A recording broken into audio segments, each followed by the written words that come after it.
Здравствуйте! В эфире информационная программа «Настоящее время. Азия». В пражской студии я, Динара Аргин. Сегодня в программе. В смерти таджикского младенца, погибшего в полиции Санкт-Петербурга, пытаются обвинить его родителей. Среди полицейских и врачей власти виновных не нашли. В Следственном комитете меня держит, говорит, став там здесь подпись. Типа я убил, да, свою семью.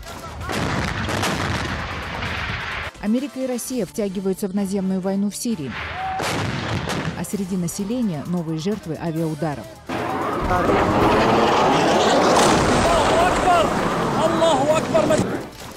Беженцы в Мюнхене. Кроме мирного неба над головой, пока у них нет ничего.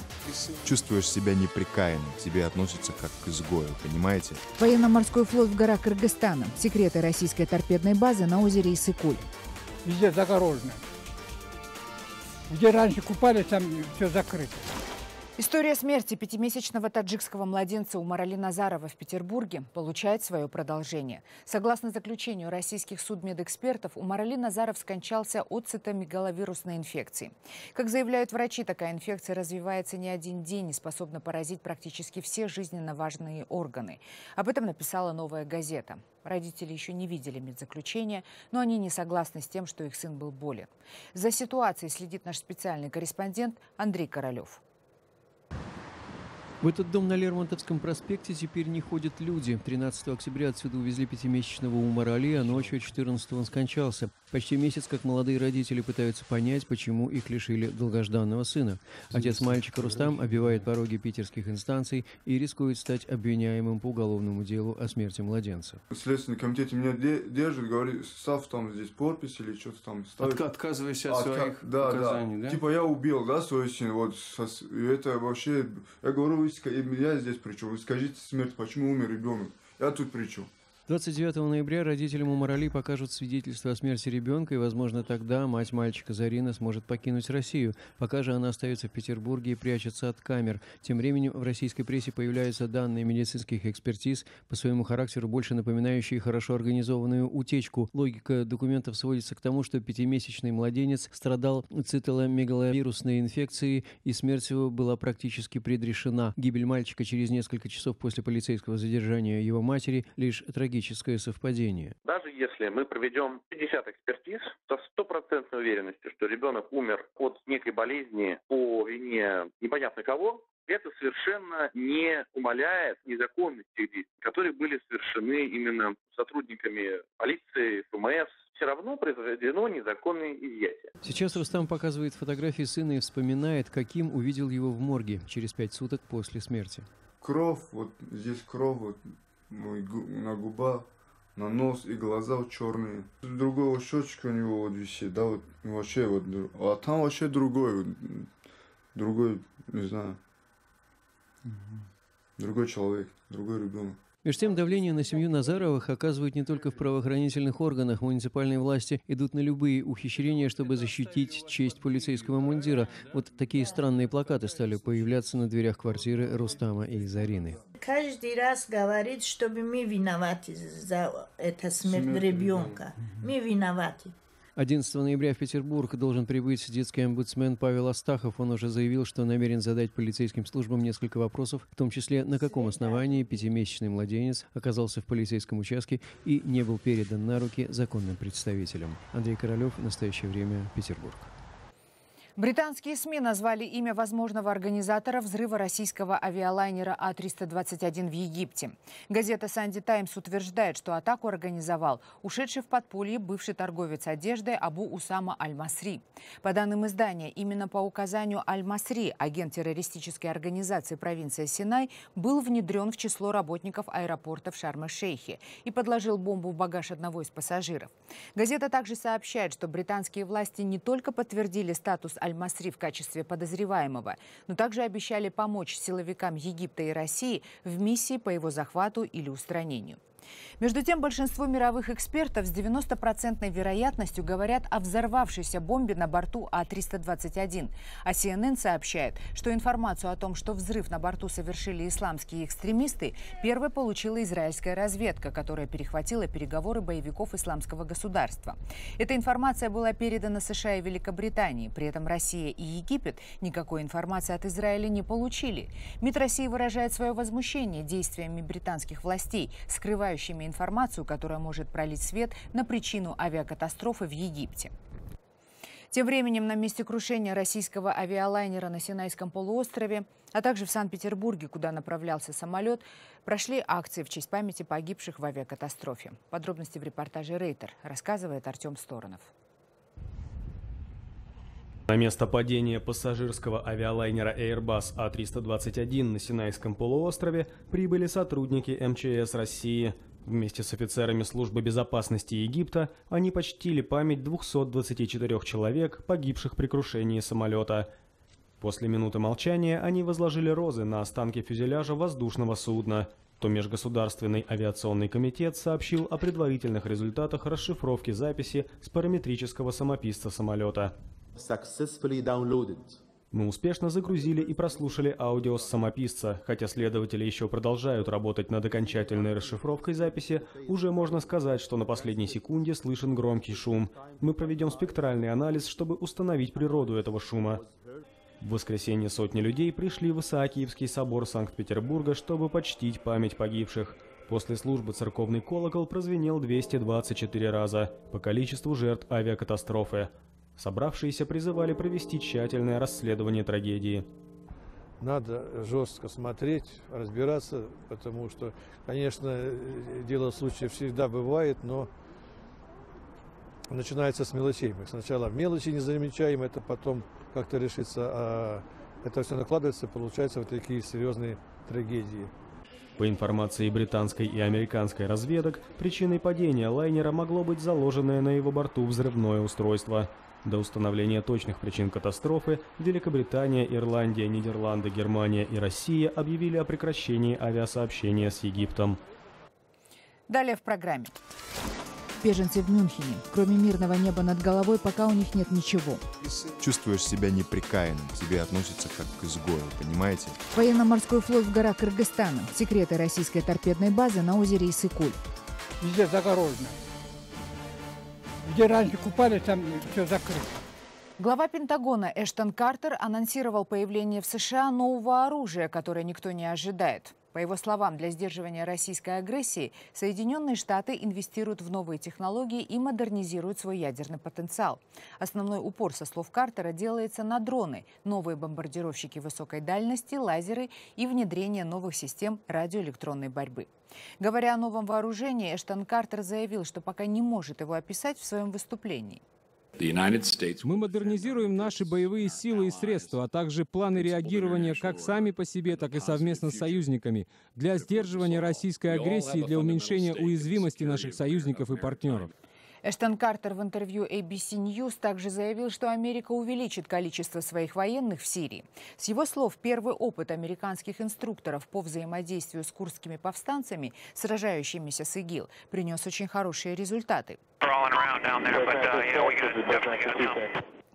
Курдские повстанцы при взаимодействии с авиацией и военными США наносят существенные поражения армии Исламского государства. Поэтому Америка будет расширять эту практику. Инструкторы и советники должны научить партнеров Сирии всему, что умеют сами. США также планируют найти среди разнообразных повстанческих отрядов дополнительных союзников, желающих воевать с ИГИЛ. В этом, по мнению главы Пентагона, ключ к победе над исламистами. Тем временем из Сирии приходят кадры об очередных бомбардировках и жертвах среди гражданского населения. К сожалению, появление этих кадров превращается в повседневность. Вы видите улицы одного из пригородов Дамаска. Момент нанесения авиаударов по этому району. Авторы видео не сообщают, авиация какой страны наносила удар по этой оживленной торговой улице. Но среди жертв опять женщины, дети и старики. Сирия представляет собой для Соединенных Штатов не одну, а целый клубок сложных проблем. Это и политический кризис, связанный с охватившей страну гражданской войной. Это и гуманитарный кризис, который привел к тому, что почти половина сирийцев была вынуждена покинуть свои дома, спасаясь от конфликта. Кроме того, как отмечают американские законодатели, это и проблема международной безопасности. На неконтролируемой территории Сирии появляются все новые экстремисты, которые затем пополняют ряды так называемого исламского государства и совершают теракты уже в других странах. Продолжение темы в материале Вадима Оленичева. Америке нужна более четкая стратегия действий в Сирии. Уже сегодня становится ясно, что политика ограниченной интервенции не принесет ощутимых результатов. К такому выводу приходит все больше экспертов США. Война в Сирии, продолжают аналитики, представляет собой даже не международный конфликт, а катаклизм, ставящий под угрозу само существование цивилизации. Для того, чтобы вернуть Сирии мир и стабильность, отмечает обозреватель «Нью-Йорк Таймс» Томас Фридман, необходимо активно задействовать местные движения и народности, которые готовы с оружием в руках отстаивать свое будущее. Пока что этим требованиям отвечают лишь проживающие в Сирии курды.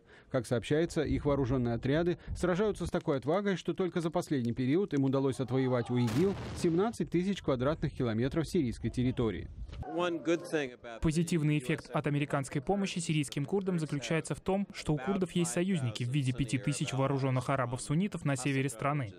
Так что американцы, если они окажутся в Сирии, будут сотрудничать не только с сирийскими курдами, но и с этническими арабами. Правда, смогут ли эти вооруженные силы увеличиться в будущем настолько, чтобы контролировать суннитский регион Сирии, пока что трудно сказать. На Капитолии сейчас регулярно проходят слушания и пресс-конференции по сирийскому кризису с участием депутатов Конгресса США. На прошлой неделе 23 конгрессмена подписали резолюцию, в которой они призывают президента Обаму инициировать международные переговоры по прекращению гражданской войны в Сирии.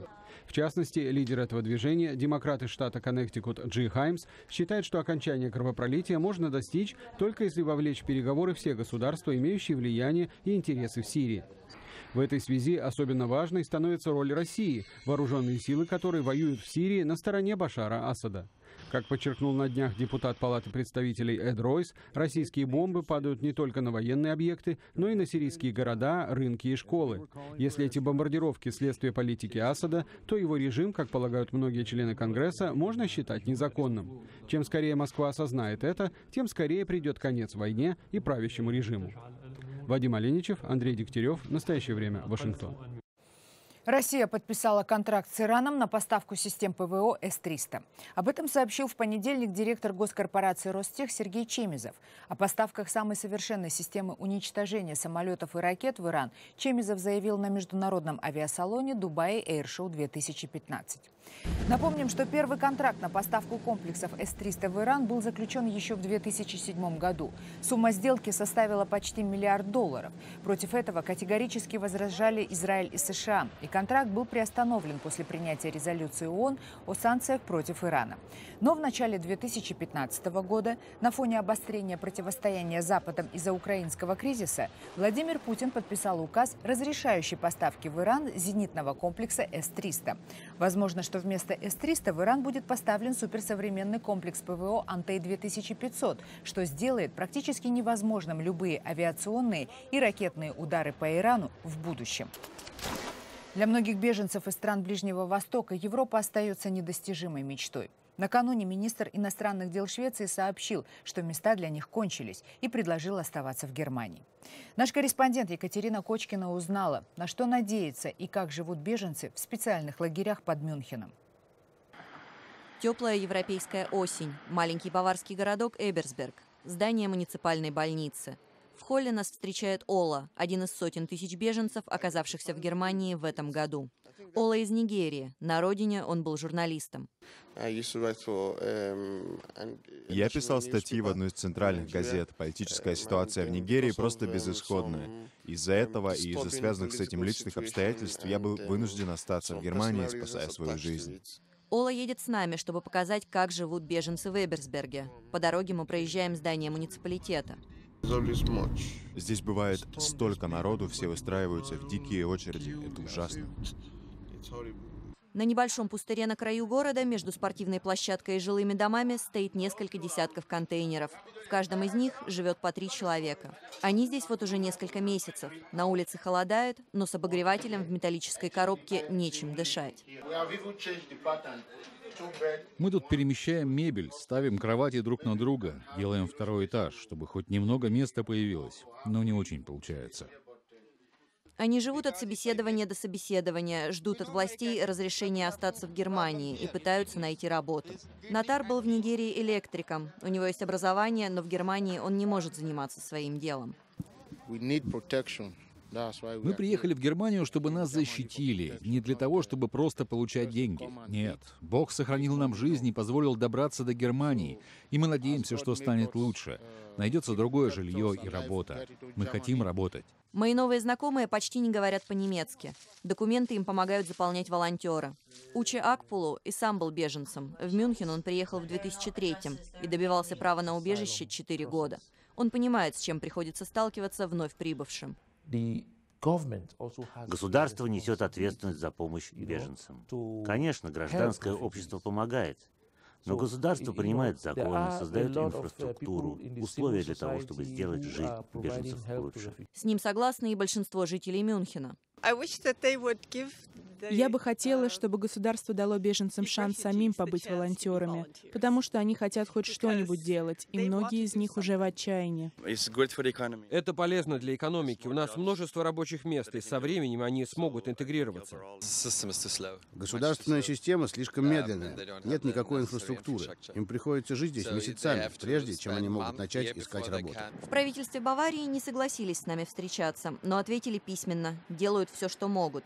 По закону, после 3 месяцев пребывания в Германии беженцы могут устраиваться на работу. На деле все не так просто. Любой работодатель должен сначала попытаться устроить на пустующее место гражданина Евросоюза и только потом нанимать мигрантов. Неизвестность доводит беженцев до отчаяния. Чувствуешь себя неприкаянным, к тебе относятся как к изгою, понимаете? Никто не хочет думать о том, что они такие же, как ты. Катерина Кочкина, Дарья Соловьева. Настоящее время. And after this camera, you put on TV? Yes, we do put it on TV. К событиям на востоке Украины. Несмотря на то, что на Донбассе говорят об устойчивом перемирии и уже давно не происходит открытых боевых столкновений, до полного примирения все же еще далеко. Стороны конфликта обвиняют друг друга в регулярных артиллерийских обстрелах. Люди страдают по обе стороны линии разграничения. Наш корреспондент побывал в поселке Веселое. Это пригород Донецка, находящийся под контролем сепаратистов. До позиции украинских военных отсюда около 1000 метров. В поселке Веселое, это пригород Донецка, от крайнего дома до позиции украинских военных около 1000 метров. О слове перемирия здесь не знают. У нас здесь, на окраине, ей перемирия никогда и не было. Понимаете? Никогда ей не было. Перемирие это может в городе, в центре города. Там тишина, там люди живут. А мы здесь нет. Мы здесь не живем, мы здесь мучимся и все. Опять же на этого разбила возле больницы. Там тоже попадание было. Так что здесь затишья не было никогда и нету его. Днем тишина, и то сейчас пострелять иногда. Ночью вылазят крысы и пошли. Мы уже знаем, и тюльпан как стреляет, и град как стреляет, и ураган как стреляет, и 80-ка, и 120-ка, и 152-й, и саушки, и гиацинты. Ну, в общем, все цветочки. В этой ситуации люди не решаются возвращаться, заниматься восстановлением своих домов, когда так близко проходит линия разграничения и когда так неспокойно на ней. Единственное, что не дает им отчаяться, это надежда и ожидание более явных перемен, что все договоренности будут выполняться обеими сторонами. А пока что пустыми и безлюдными выглядят целые улицы и кварталы города. Ни воды, ни света, ни газа, ничего нету. Абсолютно. Как можно здесь жить? Построить сейчас оно опять что-то. Мы еще не знаем, что в дальнейшем будет. Тяжело жить, конечно, но ничего. Лишь бы мир был, а то все остальное чепуха. Будет мир, будет жить. Окраины Донецка перенесли на себе самые тяжелые дни противостояния и продолжают страдать по сей день. Несмотря на реальные успехи переговорного процесса, исключить артиллерийские дуэли пока не удается. Единственное, что может обнадежить в этой ситуации, это тенденция к уменьшению плотности огня. Банкротство российской авиакомпании «Трансаэро» почувствовали и в Центральной Азии. Авиаперевозчик предоставлял полеты не только в Россию, но и по миру из столиц центральноазиатских республик. Сейчас стоимость на билеты в этих направлениях значительно выросла. А в Екатеринбурге в одном из базовых аэропортов «Трансаэро» несколько десятков сотрудников авиакомпании провели митинг против процедуры ее банкротства. Они уверены, что авиакомпанию обанкротили намеренно в интересах Аэрофлота. Что их ждет дальше, неизвестно. Всем сотрудникам урезали зарплату почти на треть. Рынок труда им может предложить только работу кассиров и консультантов в Сбербанке с зарплатой 25-30 тысяч рублей. Сотрудники обанкротившейся авиакомпании просят государства обратить внимание на их проблемы. В противном случае без работы останутся примерно 200 человек. У нас имеются обязательства ипотечные, там, кредитование и так далее. То есть очень много обязательств перед банками. Поэтому оставаться нам без работы, конечно же, нельзя. И если сейчас такое предприятие в 11 тысяч человек потеряет места свои, то я даже не знаю просто, как вообще, вот куда нам идти и что нам делать. Я не хочу никуда уходить. Я не для этого приходил 5 лет назад летать, чтобы сейчас уйти в другую сферу деятельности. Россия усиливает свое военное присутствие в Кыргызстане. Кроме авиабазы Кант под Бишкеком, на Иссык-Куле находится секретная база российского военно-морского флота «Каракол». Именно здесь проходят испытания торпедные катера и легендарные торпеды «Шквал». Наш корреспондент Джибек Бегалиева узнавала, как российские военные осваивают среднеазиатский регион. Километры колючей проволоки и ни души вокруг. Это секретная база военно-морского флота России на Иссык-Куле. Мало кто из кыргызстанцев был по ту сторону ограды. А если и был, то давал подписку о неразглашении. Военные секреты Я тут родился, вырос, никогда там не был. Многие сельчане побывали там впервые в этом году, когда 9 мая там провели большой военный парад. Везде загорожено. Где раньше купались, там все закрыто. База противолодочного вооружения «Каракол» предназначена для проведения испытаний морского подводного вооружения. Снимать и даже фотографировать объект нельзя. Въезд на базу перекрыт бетонными шлагбаумами. У входа настоящий дзот с отверстиями для пулемета. А вот, собственно, и сам испытательный полигон для торпед. Глубина в некоторых местах достигает 400 метров.